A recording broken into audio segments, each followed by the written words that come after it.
On a stormy night in a small, isolated village, two lovers, Evelyn and James, decided to meet in the old cemetery at the edge of town. The cemetery was said to be haunted, but they dismissed the rumors as mere superstition. Their love for each other was strong, and they often sought secluded places to share their moments away from prying eyes.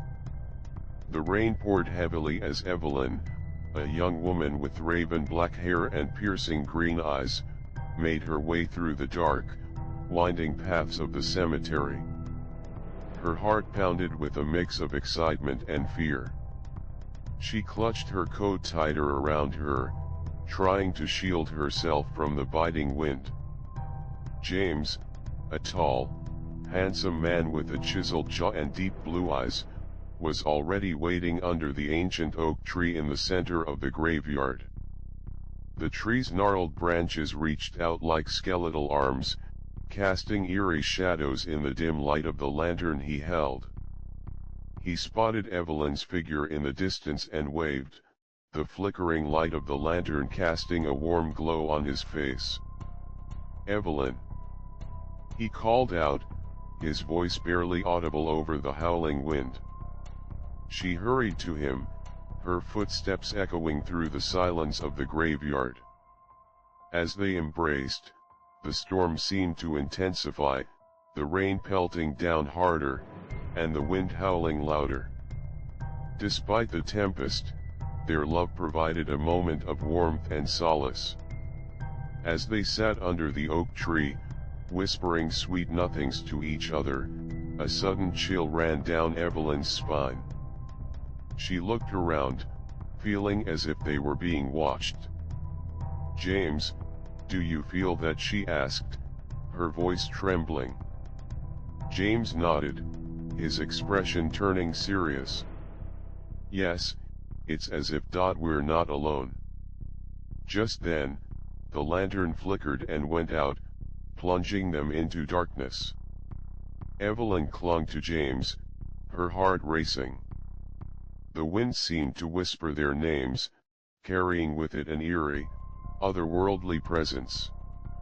They heard a faint rustling behind them, and when they turned, they saw a figure in the shadows, its eyes glowing with an unnatural light. "Who's there?" James demanded, his voice steady despite the fear gnawing at him. The figure stepped forward, revealing itself to be a ghostly apparition of a woman in a long, tattered dress. Her face was pale and gaunt, her eyes hollow and filled with sorrow.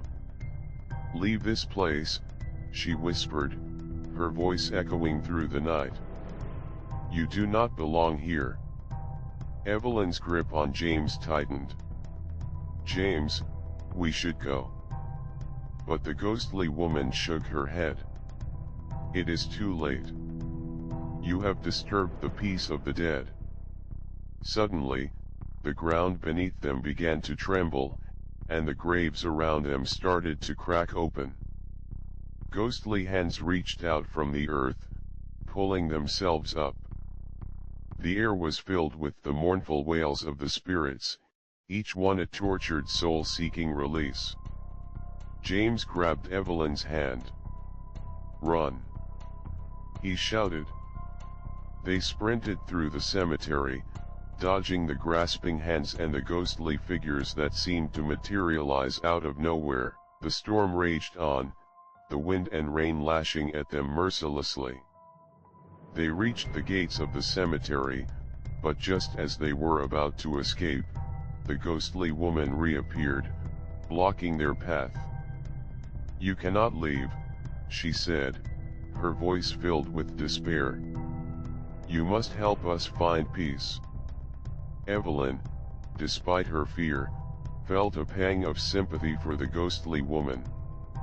"How can we help you?" she asked. The ghost's eyes softened. "Find the one who wronged us. Only then can we be free." With a final, sorrowful look, the ghostly woman vanished, and the spirits around them began to retreat into their graves. The storm started to abate, and the eerie calm returned to the cemetery. Evelyn and James stood at the gates, their hearts heavy with the weight of their encounter. They knew they had to uncover the mystery behind the restless spirits and bring peace to the haunted cemetery. Hand in hand, they vowed to return and help the tormented souls find the justice they deserved. As they walked back to the village, the first light of dawn broke through the clouds, casting a new hope on their daunting journey ahead.